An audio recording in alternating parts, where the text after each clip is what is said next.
Proizvodnja rasada često je veoma zahtjevna, a upravo od nje zavisi kvalitet sadnog materijala i urod. Za rasad bilo koje biljne vrste koju želimo uzgajati, od iznimne je važnosti upravo naša odluka kada ćemo krenuti sa sjetvom, kako bi dobili dobro razvijen i dobro ukorijenjen rasad. Samo pravovremeno posijan rasad koji se dobro razvio i ima dobro razvijen korijen će brzo nastaviti sa rastom nakon sadnje na svoje stalno mjesto. Sa proizvodnjom rasada nije dobro krenuti ni previše rano, ali nije dobro ni zakasniti. U ovom videu pričati ćemo o izboru pravog trenutka za sijanje sjemena za naše povrće. Bilo da se bavite uzgojem povrća u zatvorenom prostoru ili u vrtu na otvorenom, sijanje sjemena i priprema rasada je posao koji je pred nama. Ostanite s nama do kraja ovog videa i poslušajte na šta to treba obratiti pažnju i koji su najčešći problemi u uzgoju. Kod rane sjetve rasada veći je utrošak energenata za zagrijavanje. Duži je period potrebno zagrijavanje, a kao rezultat ćemo dobiti star i prerastao rasad. Star rasad doživljava veći stres prilikom presađivanja. Dio listova će se osušiti nakon sadnje na stalno mjesto. Korijen se sporije ukorjenjuje, a smanjuje se urod zbog toga što biljka troši snagu i vitalnu energiju da se ukorijeni. Dolazi do otpadanja cvjetnih pupoljaka ili potpuno izostaje cvjetanje prve etaže pupoljaka. Sa druge strane, ni suviše kasna sjetva nije dobra. Biljke neće imati dovoljno vremena da se razviju. Ovakav rasad se prilikom sadnje na stalno mjesto brzo ukorjenjuje, ali sporo nastavlja dalji rast i razvoj. Rasad zaostaje u porastu u odnosu na kvalitetan rasad i traži mnogo više njege. Samo vrijeme sjetve zavisi od karakteristika i potrebe određene vrste, od namjene rasada za dalju proizvodnju i od dužine vremenskog intervala potrebnog za proizvodnju rasada određene biljne vrste. Sjeme različitih biljnih vrsta treba različit vremenski period kako bi klijalo i niklo.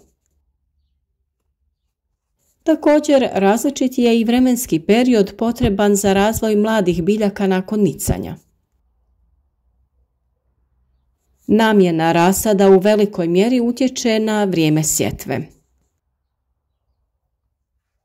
Najranije se sije rasad namijenjen proizvodnji povrća poput paprika, paradajza i krastavca u grijanom plasteniku.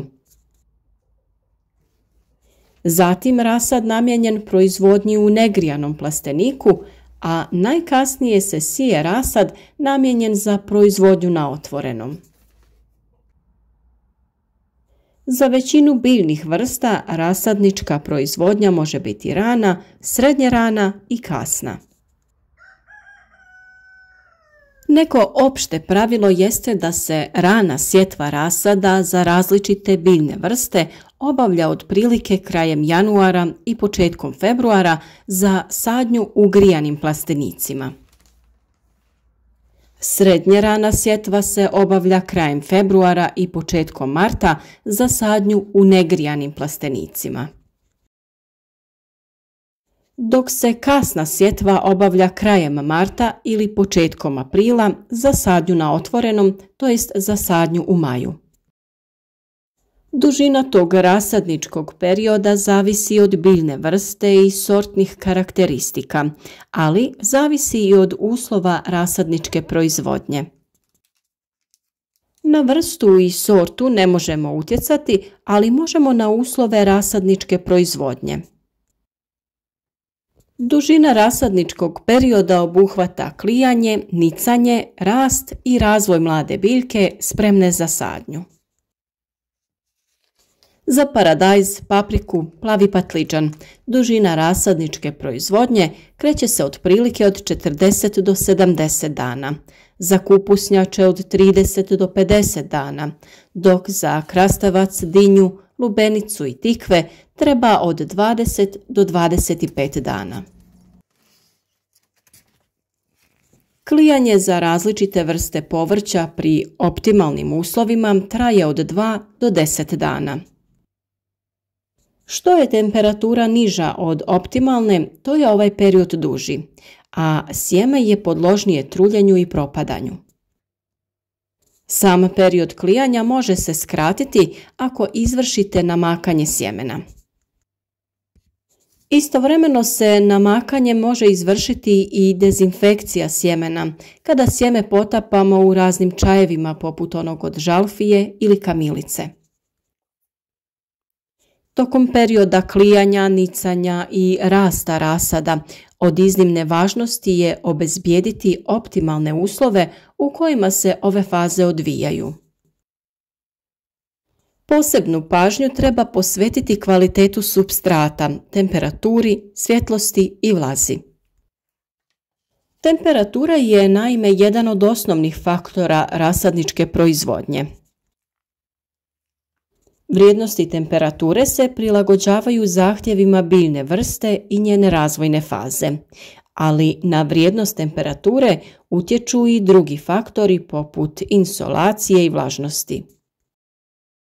Za većinu toploljubivih kultura optimalna temperatura za klijanje i nicanje kreće se od 25 do 28 stepeni. Nakon nicanja od izuzetne važnosti je da se temperatura snizi za nekoliko stepeni, maksimalno na 20 stepeni. Ove vrijednosti spriječiti će izduživanje rasada i omogućiti mladim biljkama da razviju jači korijen. Nakon tog kratkog perioda sa nešto nižim temperaturama slijedi period rasta za koji se temperatura poveća za nekoliko stepeni. Također temperatura tokom dana je nekoliko stepeni veća od one noćne temperature. Svjetlost je također od izuzetne važnosti u proizvodnji ranog rasada. Ukoliko mlade biljke rastu u uslovima umanjene svjetlosti, dolazi do njihovog izduživanja, usporenog rasta, biljke su tanke i nježne. Sve to utječe na kvalitet dobijenog rasada i njegovo zdravstveno stanje. Do nedostatka svjetlosti može doći zbog stvarnog nedostatka svjetlosti koji inače vlada tokom zimskih dana, ali i zbog preguste sjetve kada se biljke međusobno zasjenjuju i guše. U ranoj proizvodnji rasada treba obezbijediti dodatno osvjetljenje pomoću različitih sijalica, a biljke ne smiju biti pregusto posijane ukoliko radimo rasad golih žila, to jest čupani rasad, za svoje potrebe. Sada je pravo vrijeme da zapratite naš kanal i pratite serijal video savjeta upravo o uzgoju biljaka od sjemena do ploda. Naš kanal već ima dosta videa na ovu temu, što općenito, što pojedinačno za određene biljke, pa možete i tamo da se informirate. Sada smo ipak odlučili posvetiti posebnu pažnju ovoj temi i detaljno vas voditi kroz proces uzgoja rasada povrća. O svemu ovom ćemo još detaljno govoriti u narednom periodu, pa svakako vrijedi kliknuti subscribe, a klik na zvonce pored osigurati će vam da dobijete obavijest o svakom novom video savjetu.